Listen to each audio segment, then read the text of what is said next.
I guess এই যেটা হয়েছে রেপ টেপ সব জায়গায়ই হয়, কিন্তু কলকাতার বাংলার মতো এত প্রতিবাদ কোথায় হচ্ছে? তখন দেখা গেল আপনাদের বায়োপিকের নাম লেজেন্ড দাদা থেকে চেঞ্জ করে রাখতে হলো ক্যাপ্টেন টিএমটি বার নিন আর আমার পদে গুঁজে দিন।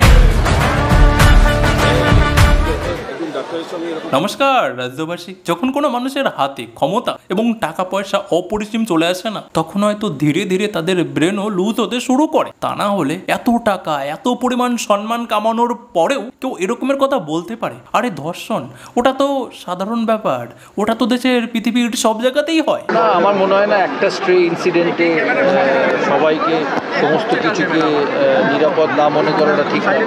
It is just one of the incidents. পৃথিবীতে সব জায়গায় এরকম করে অ্যাক্সিডেন্টস হয়।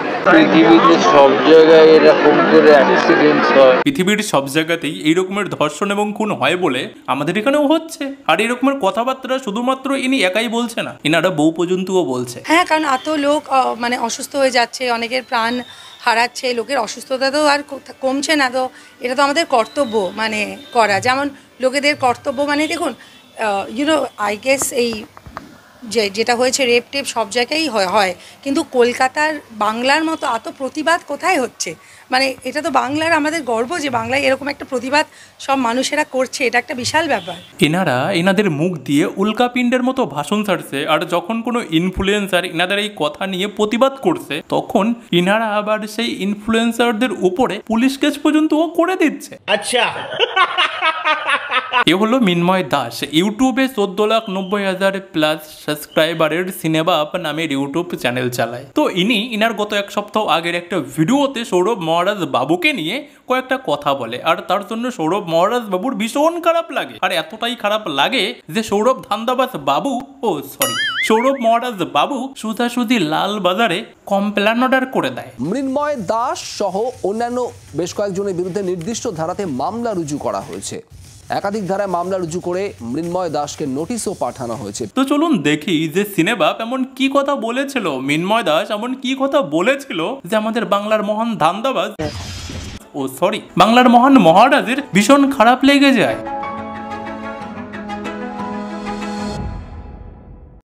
এখন বলিউডে একটা ট্রেন্ড এসছে যে বায়োপিক করার, খুব ভালো ইনিশিয়েটিভ, কিন্তু আশ্চর্য লাগে জীবিত মানুষগুলোর বায়োপিক করে দিচ্ছে। আর একটু ওয়েট করো, কে বলতে পারে বাকি জীবনে চুতিয়াপ্পা করে দিল। শোনা যাচ্ছে সৌরভ গাঙ্গুলিরও নাকি বায়োপিক করার প্ল্যান চলছে। তো মেকার্সদের বলবো প্লিজ একটু ওয়েট করো,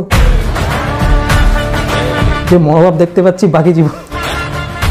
তখন দেখা গেল আপনাদের বায়োপিকের নাম লেজেন্ড দাদা থেকে চেঞ্জ করে রাখতে হলো ক্যাপ্টেন টিএমটি বার নিন আর আমার পদে গুঁজে দিন।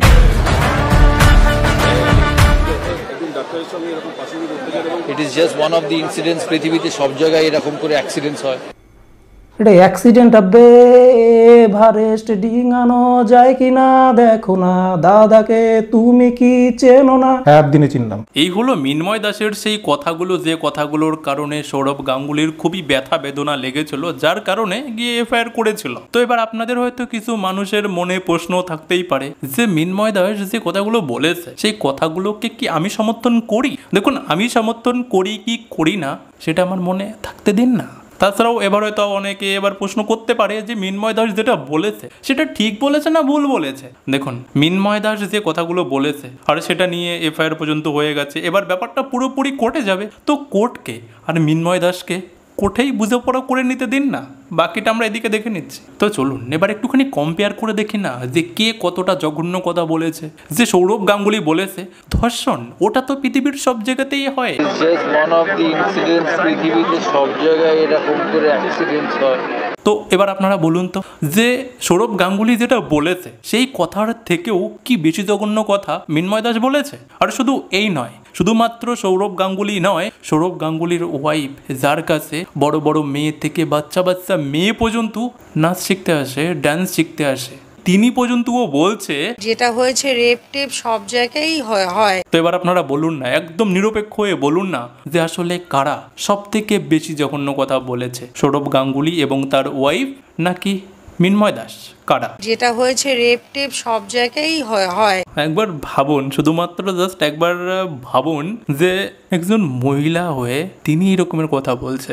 অনেক কথা যেগুলো আমরা ভিডিওতে বলতাম সেগুলো আমাদের বলতে হয়নি, অলরেডি পাবলিক বলে দিয়েছে। টেপ দিয়ে না মুখটা আটকান, ফালতু কথাগুলো কম বেরোবে। তাহলে রেপ টেপ বলতে একটু লজ্জা করে না? তারপরে আবার একজন লিখেছে এনারা মানুষের কাছে যে সম্মান শ্রদ্ধা পেতেন সেটা হারিয়ে ফেলেছে, এনাদের কাছে টাকা পয়সা সম্পত্তি জীবনের সব। তারপরে একজন লিখেছে রেপ টেপ নিজের পরিবারের সাথে হলেও রেপ টেপ বলতেন তো।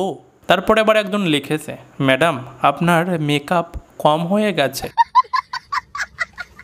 আবার একজনে লিখেছে লেখাপড়া শিখে কথা বলার ধরন এই রকমের হতে পারে ভাবতে পারছি না, নিজের মেয়ের সঙ্গে হলে কেমন লাগবে?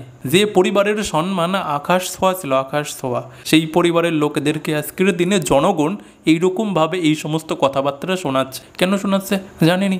গত দুদিন আগে ইনাকে আবার একটা প্রশ্ন করা হয়েছিল যে ম্যাম আপনার একটা কথা নিয়ে তো এত কিছু হচ্ছে সোশ্যাল মিডিয়াতে, তো আপনি কি বলবেন? এই প্রশ্ন শোনার আগেই ইনি কি করেছে একবার নিজে চোখে দেখুন। তোমার একটা মতামত নিয়ে নানান রকমের কথা চলছে, মানে প্রশ্নটা করা শেষও হয়নি তার আগেই তোমার একটা মতামত নিয়ে নানান রকমের কথা চলছে। যে প্রশ্ন ইনাকে করা হচ্ছিল না, যিনি আর কি শুনতেই চাইলো না, সেই প্রশ্ন, সেই রকমেরই প্রশ্ন সৌরভ গাঙ্গুলিকেও আজ থেকে 10-12 দিন আগেই করা হয়েছিল। তখন সৌরভ গাঙ্গুলি কি বলেছিল একটা ইন্টারেস্টিং পয়েন্ট আপনাদেরকে ধরিয়ে দিচ্ছি। তোমাকে নিয়েও তো অনেক কথা হচ্ছে সোশ্যাল মিডিয়াতে, তুমি এগুলোকে কিভাবে দেখছো? আমি অ্যাকচুয়ালি সোশ্যাল মিডিয়া ফলো করি না ম্যাডাম। তো সৌরভ গাঙ্গুলিকে কেন এই প্রশ্নটা করা হয়েছিল সেটা তো আপনারা জানেনই, যে তিনিও বলেছিল যে ধর্ষণও সব জায়গাতেই হয়, ওটা একটা বিচ্ছিন্ন ঘটনা। তো সেটা নিয়ে ওনাকেও ভালো করে আর কি সবাই দিয়েছিল। তো সেই জন্য ওনাকে যখন প্রশ্নটা করা হয় তখন ইনি বলেছিল যে না না না আমি সোশ্যাল মিডিয়া ফলো করি না, কোনো কিছু দেখি না। তোমাকে নিয়েও তো অনেক কথা হচ্ছে সোশ্যাল মিডিয়াতে, তুমি এগুলোকে কিভাবে দেখছো? আমি অ্যাকচুয়ালি সোশ্যাল মিডিয়া ফলো করি না ম্যাডাম।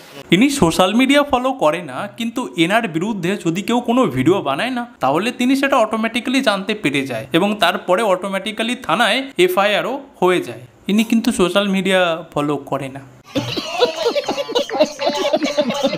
দেখুন ইনারা যে মিথ্যাবাদী এবং ধান্দাবাজ সেটা না, ইনারা নিজে থেকেই প্রমাণ করে দেয়। আর এর বেশি অতিরিক্ত গভীরে আমরা যাচ্ছি না। তো এই পর্যন্তই থাক, আমরা ব্যাকগ্রাউন্ডে আর কোনো কিছুতে যাচ্ছি না। এই ভিডিওটা যারা এখনও দেখছেন আমি জানি তারা আপনারা আমার ভিডিও খুবই সিরিয়াসভাবে দেখেন, তার জন্য আমি আপনাদেরকে একটা ছোট্ট বিষয় আজকে ক্লিয়ার করতে চাই। আর বিষয়টা হচ্ছে যে আমরা যে সমস্ত প্রমোশনগুলো ভিডিওতে করি সেই সমস্ত প্রমোশনের বিষয়। যারা দিনে 3টে 4টে 5টা করে ভিডিও আপলোড করে তাদের কথা বাদ দিয়ে যারা সপ্তাহে 1টা 2টো করে ভিডিও আপলোড করে না, তাদের ইনকাম আজকের দিনে খুবই কম। তারা ইউটিউবের টাকার উপরে শুধুমাত্র ভরসা করে বসে থাকে না, ব্যাকগ্রাউন্ডে অন্য কোনো কাজ রয়েছে। না হলে আমাদের মতো আমরা দেখবেন মাঝে মাঝে অ্যাড করি বা প্রমোশন করি, সেটা করে আমরা নিজেদেরকে সারভাইভ করি, না হলে আমরা টিকতেও পারবো না ইউটিউবে। তো আমরা হচ্ছে দায় বেঁধে করি।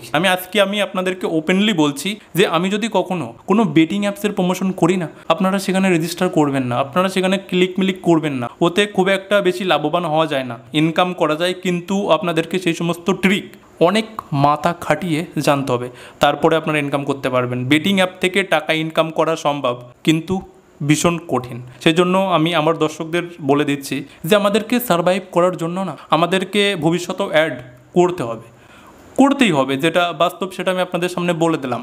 তো সেই জন্য ভবিষ্যতে যখন আমরা কোনো অ্যাড করব না, কোনো বেটিংয়ের, এমনি ট্রেডিং বা এটা সেটা করলাম ওটা আলাদা, ওটা একদম লিগাল, কোনো সমস্যা নেই, ওটা আপনারা করতে পারেন। একটুখানি ব্রেন খাটিয়ে ভালোভাবে আপনারা শিখলে অনেক কিছু করতে পারবেন। কিন্তু বেটিং সাইডের যখন কোনো প্রমোশন করব না, আপনারা ওটা থেকে না একটুখানি দূরেই থাকবেন। তো আজকের মতো ভিডিওটা এখানেই শেষ করলাম। আর যারা গত ভিডিওটা দেখেননি পাশে দিলাম, যদি সময় থাকে তাহলে দেখে নেবেন। তো সবাই ভালো থাকবেন, বাই।